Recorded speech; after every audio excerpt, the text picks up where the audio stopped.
million questions. Obviously, you're a part of Andor, but what has it actually been like for you watching the show? Because it is so effing incredible that I'm sure as a fan, you're enjoying it as much as all of us are. Quite right. I mean, look, I was a huge fan of Rogue One, and that was what made me want to come back into the universe. Despite the fact I knew it was going to cause a huge amount of kind of speculation and going through the whole of the theory thing again and opening and you know, I just didn't want to be part of, you know, making people's lives more complicated than they already are and trying to work out what I was doing coming back into, you know. But as soon as I talked to Tony Gilroy, and you know, as I say, I was such a big fan of Rogue One, and we talked about the part and just I love the world that he creates, the everyman kind of aspect of the film, the film of Rogue One, and then as you say, the gray areas, the complexities of all of the characters that go into this amazing odyssey.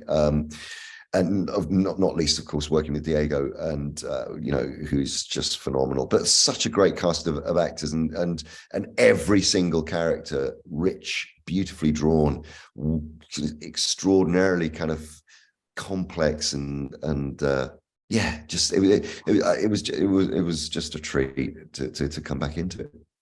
What is the secret to not blinking? Why do I not blink? I watched your performance specifically. I watched the episodes again yesterday, and I'm like, it's amazing how little you blink when it's a close up on you. God, that's interesting, because Michael Caine famously said in his masterclass, you know, whatever happens, don't blink. You know, when have you seen that? I've heard all about it, and it's true though. When you're watching an actor not blink, you're being pulled in.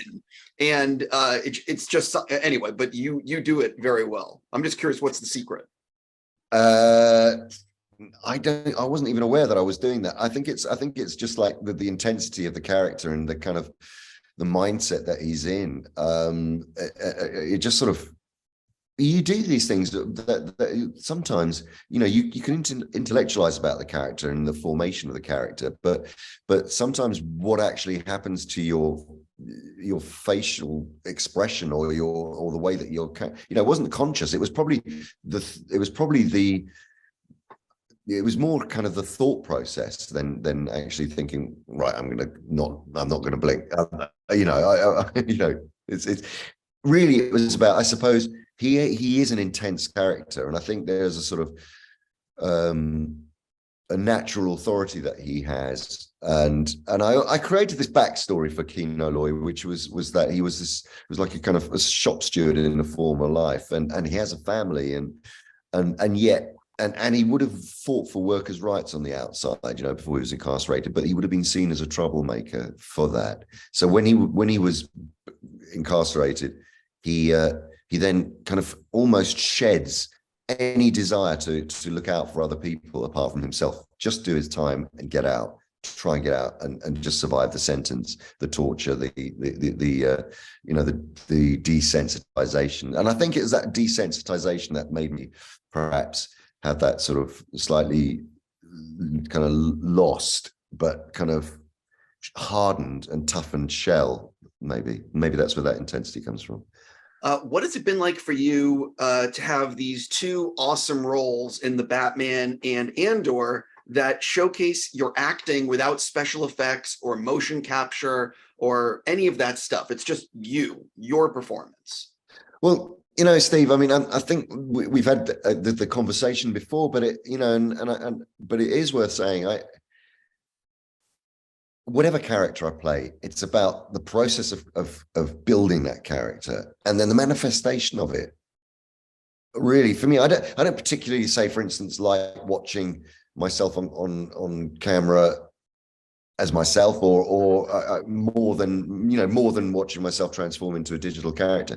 It's how powerful the performance is, and if it works, then great. Not the manifestation, and so I don't really feel any, you know, I you know, if it's moving as a CG incarnation, then I feel like I've done my job. And if it's moving and touching or powerful or whatever, you know, as myself, then equally then equally it's you know, I feel like I've done the job, and that's all that you do as an actor. It's creating a role that hopefully touches people in some way.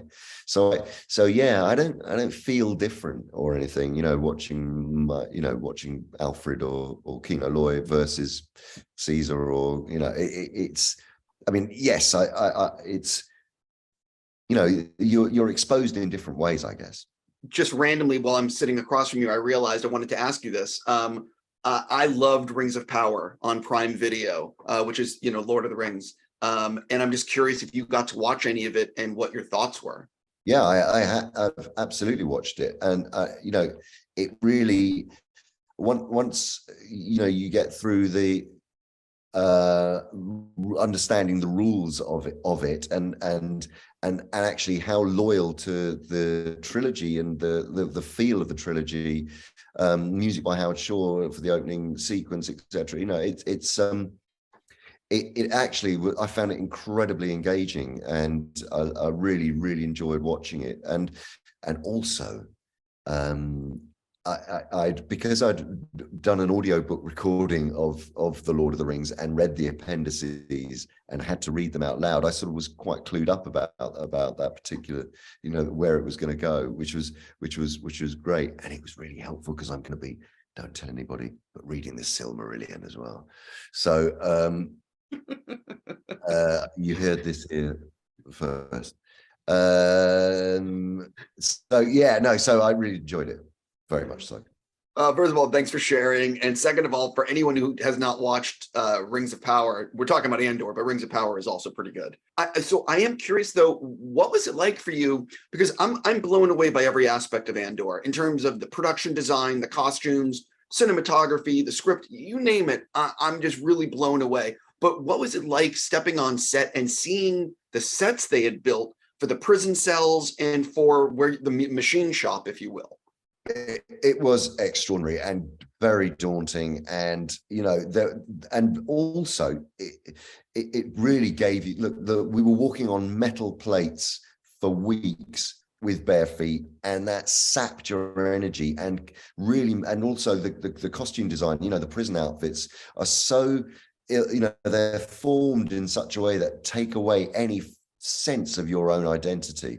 So everything that was done to create that world really worked on you psychologically.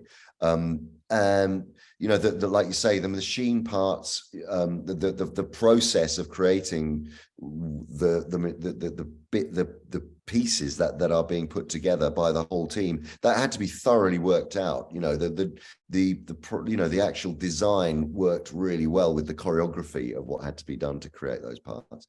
And so everything about it, and the cells, there was no sense of kind of individuality about everything, and that really plays on with your mind and with your head when you're working on a set like that day in, day out. So it had the desired effect for sure, but it was mind-blowing. I mean, the main shop floor was just incredible. And then equally those long tubes, the kind of exit and entry gates where they go past every day, you know, it really was, you know, being trapped. It was like being trapped in these enormous test tubes for days. And so that was kind of really, you know, it really, again, sort of wore you down a bit, actually. You know, there's no private space, no sense of, just as an actor, you know, you normally find your little set, you know, a little bit on the set somewhere where you can go and sit in between takes or whatever. You know, you had to stand because there wasn't enough room, or you had to, or you know, it was sort of like, you really did feel like you were incarcerated in some strange, weird place. Did you guys on set ever debate, or did Tony ever tell you what these pieces that everyone was building actually were, or was it sort of like it's really unimportant what they're building? It's really important what they're building, and I think for those who have a keen eye and you know, and who know the lore of Star Wars, will find that the pieces that are being made are, I'm not going to give it away because you'll have to dig around for yourself, but I'm sure there are theories about what those parts are. Sure, sort of circulating, are there? Perhaps, but I like having the person who is on the show to talk about it. But anyway. But I'm not going to give it away.